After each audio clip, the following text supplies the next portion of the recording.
지금 이 자리에 앉아 계시면서 마음 한켠에 이런 생각이 드신 적이 있지 않으십니까? 나 지금 왜 여기에 앉아 있지? 여러분 열심히 기도했습니다. 열심히 살았습니다. 말씀도 붙들었습니다. 교회도 빠지지 않았습니다. 그런데 아무것도 안 변했습니다. 아픈 사람은 여전히 아프고 관계는 여전히 차갑고 형편은 여전히 빠듯하고 자녀는 여전히 방황하고 내 마음은 여전히 불안합니다. 그래서 솔직히 마음 깊은 곳에서 이런 질문이 올라올 때가 있지 않습니까? 정말로 하나님이 일하고 계신 건가요?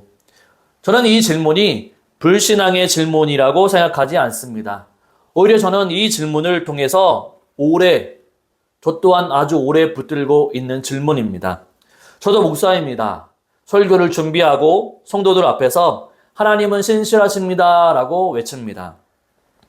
그런데 강단에서 내려오면 제 안에서도 똑같은 질문이 올라올 때가 많이 있습니다. 개척을 하고 나서 한동안은 예배 시작 전에 예배 방문자가 있나 없나 확인하는 버릇이 생겼습니다. 몇 명이나 올까? 지난주보다 나을까? 사람들이 줄어든 날은 말씀을 전하면서도 머릿속은 한켠에 계속 계산기를 두드립니다. 내가 뭔가 잘못하고 있는 건 아닌가? 하나님께서 이 교회를 축복하지 않으시는 건가? 아니면 내가 부르심을 잘못 받은 건가?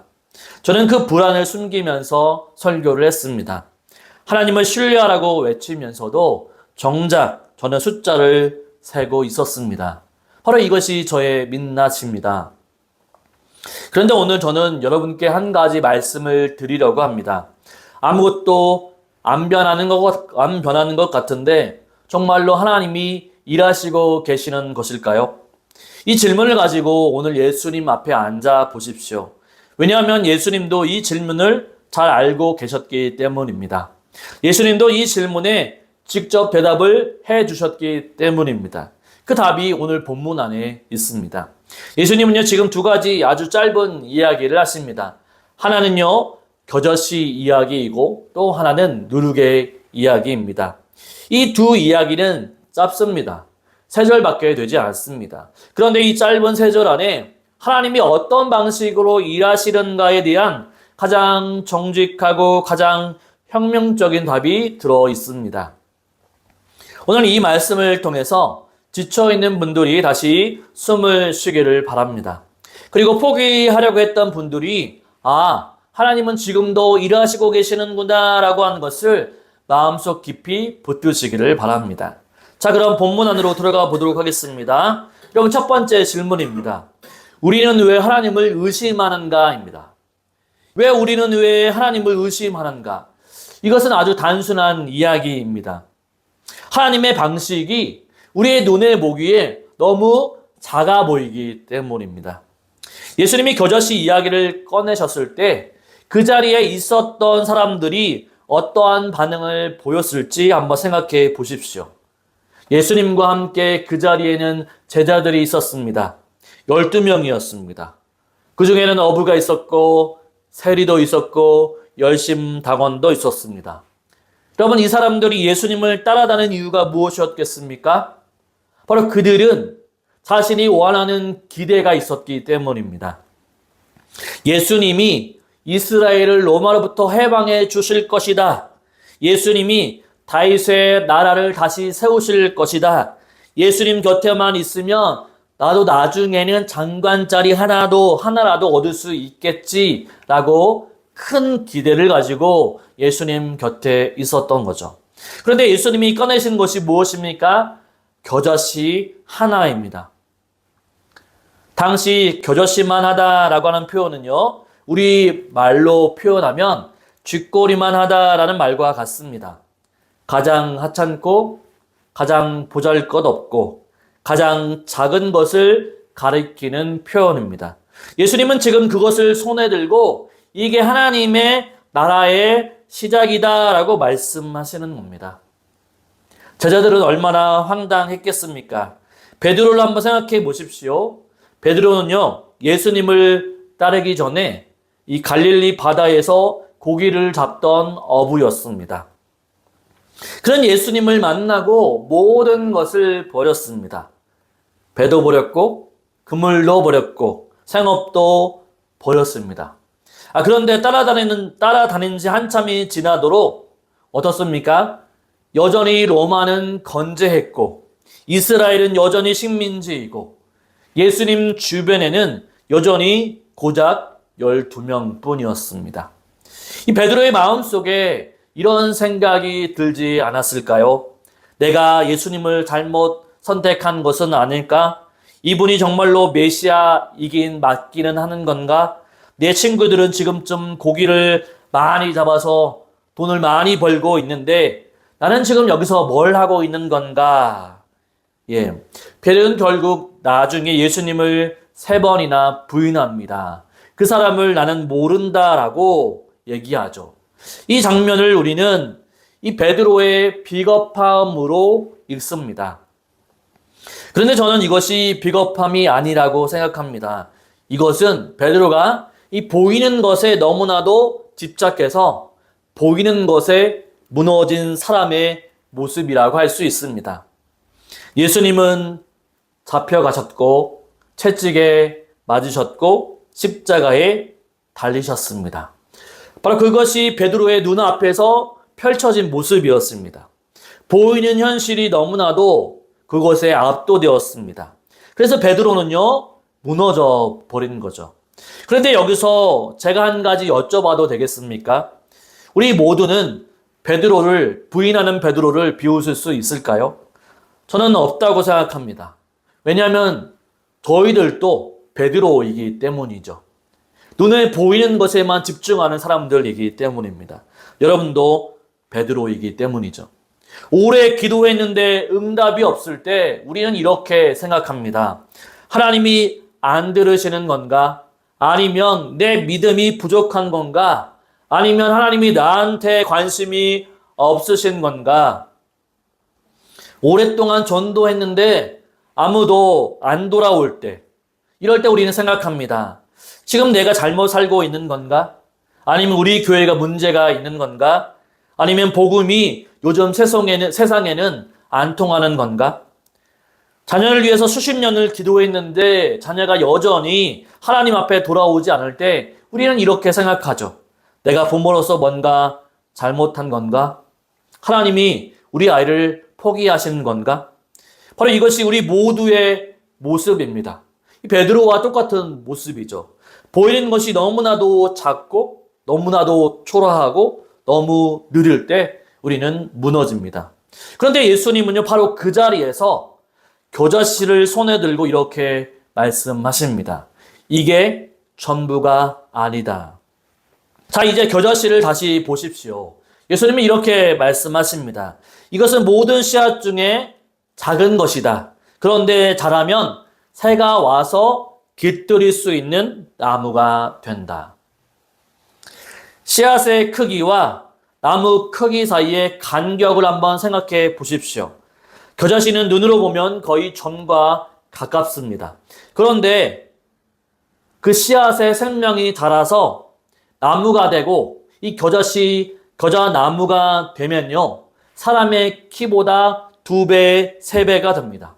새가 날아와서 가지에 앉아 쉴 수 있는 만큼 큰 나무가 됩니다. 이 간격이 핵심입니다. 시작과 결과 사이에 어마어마한 간격. 그 간격 사이에 무슨 일이 일어나고 있습니까? 여러분, 농부는요, 아무것도 하지 않았습니다. 씨앗을 심어넣고 사라져 버렸습니다. 본문에서는 농부는 다시 등장하지 않습니다. 씨앗 안에는 이미 생명이 있었습니다.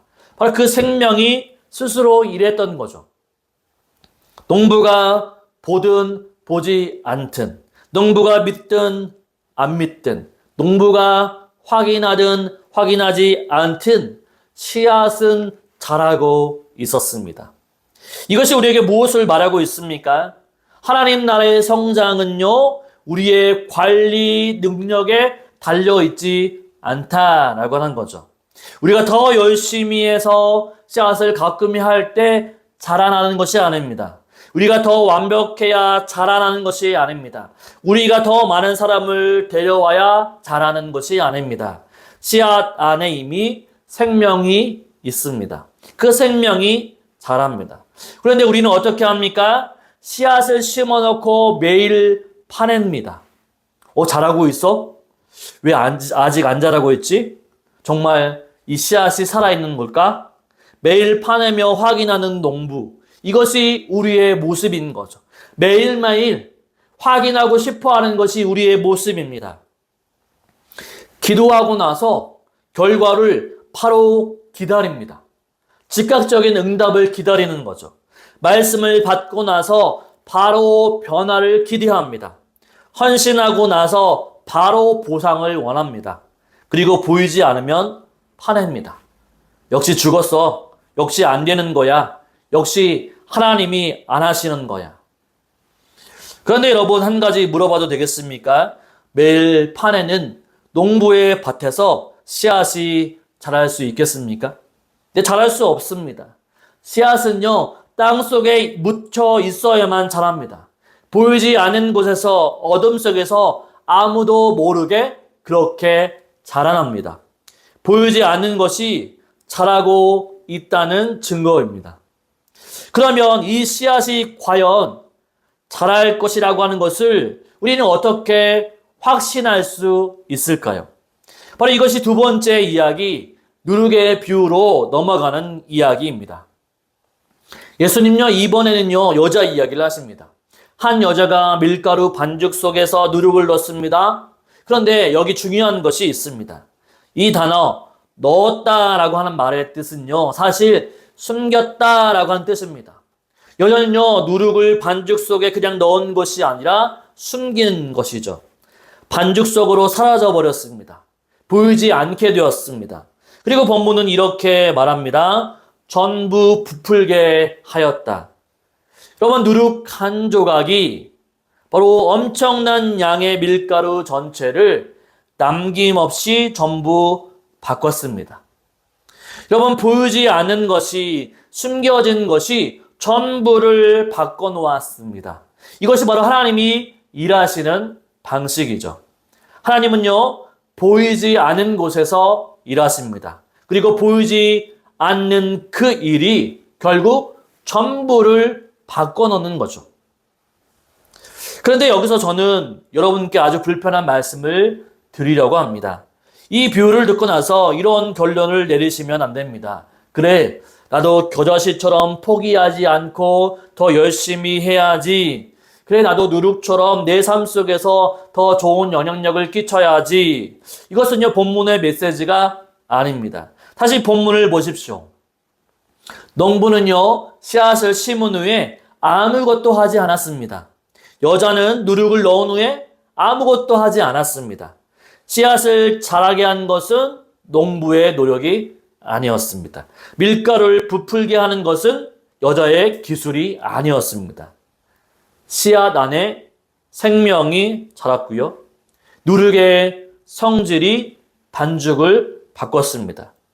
농부와 여자는 그저 심고 또한 그저 넣었을 뿐입니다.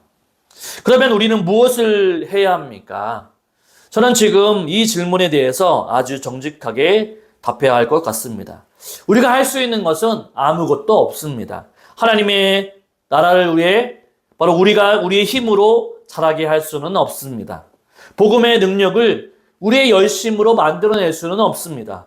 성령의 역사를 우리의 프로그램으로 우리가 일으킬 수 없습니다. 우리는요, 할 수 없습니다. 이 말이 절망적으로 들리십니까? 사실 바로 이것이 절망이 맞습니다. 그런데 저는 오늘 이 절망이 복음의 시작점이라고 말씀을 드리고 싶습니다. 왜냐하면요, 우리가 할 수 없다라고 하는 것을 인정하는 순간 바로 비로소 하나님이 하신다라고 하는 것을 볼 수 있기 때문입니다. 생각해 보십시오. 겨자씨 이야기에서 정말로 중요한 것이 무엇이었습니까? 바로 농부의 능력이 아닙니다. 씨앗의 크기도 아닙니다. 바로 씨앗 안에 생명이 있다는 사실입니다. 그 생명은요, 농부가 만들어낸 것이 아닙니다. 농부가 아무리 뛰어나도 죽은 씨앗을 살릴 수는 없습니다. 농부가 아무리 열심히 일해도 씨앗 안에 생명이 없으면 아무것도 자라지 않습니다. 생명은 씨앗 안에 이미 있었습니다. 그리고 그 생명을 씨앗 안에 넣으신 분이 계시는데 그분이 바로 우리 하나님이시죠. 여러분, 누룩 이야기도 마찬가지입니다. 여자가 아무리 좋은 밀가루를 준비해도, 여자가 아무리 정성껏 반죽을 해도 누룩이 없으면 바로 빵은 부풀지 않습니다. 부풀게 하는 것은 누룩의 성질이죠. 그 성질은 여자가 만들어낸 것이 아니었습니다. 그렇다면 이 씨앗 안의 생명은 무엇입니까? 이 누룩의 능력은 무엇입니까? 바로 오늘 저는 이것을 말씀드리려고 여기까지 온 것이죠. 그것은 바로 예수 그리스도입니다. 성경 전체를 보십시오. 하나님은 항상 이 방법으로 일하셨습니다. 가장 작은 것, 가장 숨겨진 것, 가장 보잘것없어 보이는 것을 바로 하나님은 선택하셨습니다. 여러분, 이집트 제국이 세상을 지배하던 시절 하나님은요, 노예 민족 이스라엘을 선택하셨습니다. 12형제, 야곱의 12형제 중에서 하나님은요, 구덩이에서 버려지고 종으로 팔린 요셉을 선택하셨습니다. 여러분, 블레셋이 이스라엘을 위협하던 시절 하나님은 전쟁터에서 나가지 못하는 어린 목동 다윗을 선택하셨습니다. 그리고 마침내 온 세상을 구원하실 때 하나님은 아주 강력한 로마 황제를 선택하지 않으셨습니다. 예루살렘 성전의 대제사장을 선택하지도 않으셨습니다. 마구간에서 태어난 아기를 선택하셨습니다. 겨자씨 하나, 이것이 바로 예수님이 이 땅에 오신 방식입니다. 그리고 그 예수님이 어떻게 되셨습니까? 십자가에 달리셨습니다. 사람들은요, 그것을 예수님이 끝났다라고 생각했습니다. 제자들은 뿔뿔이 흩어졌습니다. 모두 다 포기했습니다. 씨앗이 땅에 묻혔습니다. 보이지 않게 되었습니다. 사라진 것처럼 보였습니다. 그런데 어떻게 되었습니까? 사흘째 되던 날 씨앗이 싹을 틔웁니다. 예수님이 부활하셨습니다. 죽음 속에 감추었던 생명이 터져나왔습니다. 그리고 그 한 알의 씨앗이, 그 한 조각의 누룩이 2000년이 지난 지금 온 땅에 나무가 되어 가지를 뻗고 있습니다. 온 세상의 반죽을 부풀리고 있습니다. 바로 이것이 복음인 거죠. 자, 이제 다시 우리의 질문으로 돌아오겠습니다. 아무것도 안 변한 것 같은데 정말 하나님이 일하고 계신 건가요? 이 질문에 예수님은 이렇게 대답하십니다. 그렇다. 나는 일하고 있다. 다만 너희가 기대하는 방식이 아닐 뿐이다. 우리는요, 하나님이 드라마틱하게 일하시기를 기대합니다. 하늘이 갈라지고 기적이 터지고 모든 것이 한순간에 뒤집어지기를 원합니다. 그런데 하나님은요, 겨자씨 방식으로 일하십니다. 하나님은요, 누룩의 방식으로 일하십니다. 작게, 느리게, 보이지 않게. 그러나 반드시 전부를 변화시킵니다. 여기서 제가 한 가지를 고백해야 할 것 같습니다. 저는 오랫동안 이 방식이 너무나도 답답했습니다. 왜 하나님은 좀 더 빠르게, 좀 더 크게, 좀 더 눈에 띄게 일하시지 않은가? 여러분, 사역을 하면서 숫자가 늘지 않을 때, 기도를 해도 상황이 변하지 않을 때, 저는 솔직히 하나님께 다져 물었습니다. 하나님, 저 열심히 하고 있잖아요. 왜 아무것도 안 보이는 걸까요? 제가 뭘 잘못하고 있는 걸까요? 그냥 포기해버릴까요? 그런데 어느 날 이 본문 앞에 앉았을 때 하나님이 저희에게 이렇게 말씀하시는 것 같았습니다. 네가 보이지 못하는 곳이 잘하고 있다. 네가 느끼지 못하는 곳에서 내가 일하고 있다. 씨앗은 네가 보지 않아도 자란다. 그때 저는 깨달았습니다. 제가 그토록 결과를 확인하려 했던 이유는 무엇인지. 바로 그것은요, 내가 하나님을 신뢰하지 못했기 때문입니다. 저는 하나님이 일하고 계신다라고 하는 것을 눈으로 확인해야만 안심할 수 있었던 거죠. 확인이 되지 않으면 불안했습니다. 불안하면 어떻습니까? 내가 뭔가를 해야만 했습니다. 내가 뭔가를 해서 결과를 만들어야만 했습니다. 그런데 그것은 믿음이 아니었습니다. 그것은요, 내가 하나님의 자리에, 내가 하나님 자리에 앉으려는 시도였습니다. 여러분, 우리는 할 수 없습니다. 씨앗 안에 생명을 만들어낼 수 없습니다. 누룩의 발효를 우리의 힘으로 일으킬 수 없습니다. 하나님의 나라를 우리의 노력으로 세울 수 없습니다. 우리는 할 수 없습니다. 그래서 예수님이 필요합니다. 예수님은 이미 오셨습니다. 씨앗으로 오셨습니다. 땅에 묻히셨습니다. 그리고 싹을 틔우셨습니다. 그 씨앗은 이미 심겨졌습니다. 그 누룩은 이미 넣어졌습니다. 이것이 십자가와 부활의 선언입니다. 우리가 해야 할 일은요, 씨앗을 만들어내는 것이 아닙니다. 우리가 해야 할 일은요, 부활의 누룩의 능력을 만들어내는 것이 아닙니다. 예수 그리스도께서 이미 모든 것을 완성하셨습니다. 우리에게 필요한 것은 단 하나입니다. 이미 심겨진 씨앗을 신뢰하는 것, 이미 넣어진 누룩을 신뢰하는 것, 이미 완성된 그리스도의 사역을 신뢰하는 것. 여러분, 보이지 않아도, 느껴지지 않아도, 확인이 되지 않아도 씨앗은 자라고 있습니다. 누룩은 지금 이 순간에도 일하고 있습니다. 왜냐하면 그 씨앗 안의 생명이 예수님이시기 때문입니다. 예수 그리스도는 절대로 멈추지 않으십니다. 이제 마지막으로 한 가지 말씀만 드리겠습니다. 오늘 우리가 읽은 바로 이 짧은 3절 겨자씨 이야기와 누룩의 이야기는 사실 예수님 자신의 이야기입니다. 예수님은요, 겨자씨로 오셨습니다. 화려하게 오지 않으셨습니다. 권력을 가지고 오지 않으셨습니다. 세상이 알 수 있는 방법으로 오시지 않으셨습니다. 마굿간이었습니다. 말 밥통이 요람이었습니다. 목수의 아들이셨습니다. 갈릴리 변방 출신이었습니다.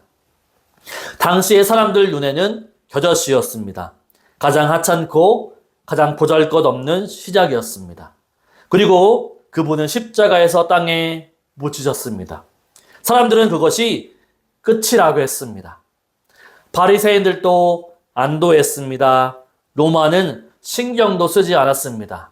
제자들은 다 도망갔습니다. 씨앗이 땅속으로 사라졌습니다. 누룩이 반죽 속으로 감추어졌습니다. 아무것도 안 변한 것 같았습니다. 하나님이 일하고 계신 건지 알 수가 없었습니다. 그리고 사흘째 되는 날 아침 무덤이 비어 있었습니다. 싹이 바로 씨앗이 싹을 틔운 것입니다. 감추어진 누룩이 반죽을 전부 뒤집어 놓은 것입니다. 죽음은 끝이 아니었습니다. 십자가가 패배가 아니었습니다. 무덤이 마지막이 아니었습니다. 하나님은 그 모든 시간 동안 일하고 계셨습니다. 보이지 않는 곳에서 느껴지지 않는 방식으로 멈추지 않고 일하셨습니다. 그러므로 여러분, 오늘 이 자리에서 제가 여러분께 드리고 싶은 말씀이 있습니다. 지금 아무것도 안 변한 것 같으십니까? 괜찮습니다. 지금 하나님이 일하고 계신지 느껴지지 않습니까? 여러분, 괜찮습니다. 지금 너무 오래 기다린 것 같아서 지쳐 있습니까? 여러분, 괜찮습니다. 왜냐하면 씨앗은 농부가 보지 않아도 자라기 때문입니다. 왜냐하면 누룩은 여자가 확인하지 않아도 발효가 되기 때문입니다. 왜냐하면 예수 그리스도는 우리가 느끼든 느끼지 못하든 우리가 믿든 흔들리든 지금 이 순간에도 계속적으로 일하고 계시기 때문입니다. 혹시 오늘 이 자리에 너무 오래 기다려서 지친 분이 계십니까? 오랫동안 가족을 위해 기도했는데 아직도 응답이 없어서 포기하고 싶은 분이 계십니까? 사역을 해왔는데 아무것도 되지 않는 것 같아서 그냥 다 내려놓고 싶은 분이 계십니까? 믿음을 붙들고 살아왔는데 현실은 하나도 바뀌지 않은 것 같아서 이게 다 무슨 소용인가 하고 싶은 분들이 계십니까? 저는 오늘 그분들께 이렇게 말씀드리고 싶습니다. 여러분이 보이지 않는 곳에서 지금 씨앗이 자라고 있습니다. 여러분이 느끼지 못하는 반죽 안에서 지금 누룩이 일하고 있습니다.